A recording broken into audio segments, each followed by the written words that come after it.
Kalikasan, ating mahalin. Sa isang malayong bundok sa Mindanao, nakatira si Bobit, isang batang walang pagmamalasait sa kalikasan at sa kanyang kapaligiran. Grabe si Bobit! Lagi na lang siyang nagtatapon ng kanyang basura kahit saan. Lagi niyang inakalat ang kanyang basura kahit saan. Isang araw, may ginawang proyekto si Bobit. Inis na inis ang kanyang mga magulang dahil hindi niya nilinis ang kanyang kalat pagkatapos gawin ang kanyang proyekto. Napakaraming mga punit-punit na papel at pira-pirasong plastik sa sahig. Ginulo rin niya ang hardin ng kanyang nanay dahil kumuha siya ng mga halaman. Nakakainis ka na, Bobit! Ang dumi talaga ng bahay natin. Sinira mo rin yung hardin ko sa labas. Naku naman, Bobit! Wika ng kanyang ina.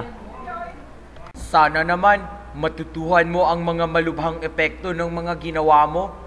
Sana alamin mo rin kung paano mapangalagaan ang kalikasan. Sabi naman ng kanyang ama. Ngunit matigas pa rin ang ulo ni Bobit.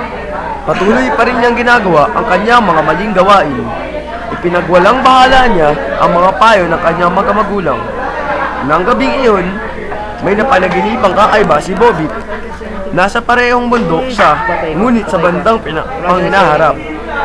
May nakilala siyang kakaibang tao na ang pangalan ay si Kapitan Kalinisan.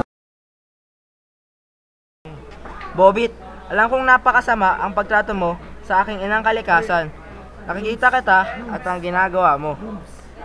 Kinakailangan mo na itong tigilan. Sabi ni Kapitan Kalinisan. Paano kung ayoko nga? Di naman ako nasasaktan. Sabi ni Bobit. Hindi ka nga nasasaktan, ngunit ang aking ina ay nasasaktan ng mahigit. Tulungan mo na ako at huwag mo nang ituloy ang mga ginagawa mo. Sabi ni Kapitan. At idinala ni Kapitan Kalinisan si Bobit sa ibang lugar upang ipakita sa kanya ang mga masamang epekto ng mga ginagawa niya.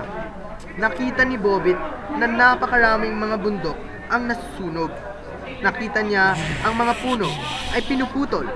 Nakita niya ang mga hayop ay nawawala ng tirahan.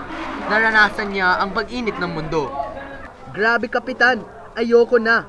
Nakakaawa naman ang mga hayop na yon. Sige na nga, titigilan ko na ito. Mamahalin ko na ang ating kalikasan. Mainam, Bobit. Sa iyong mga gawain ay natutuwa ako. Nag-uumapaw ang aking kasiyahan dahil sa iyo. Salamat, Bobit.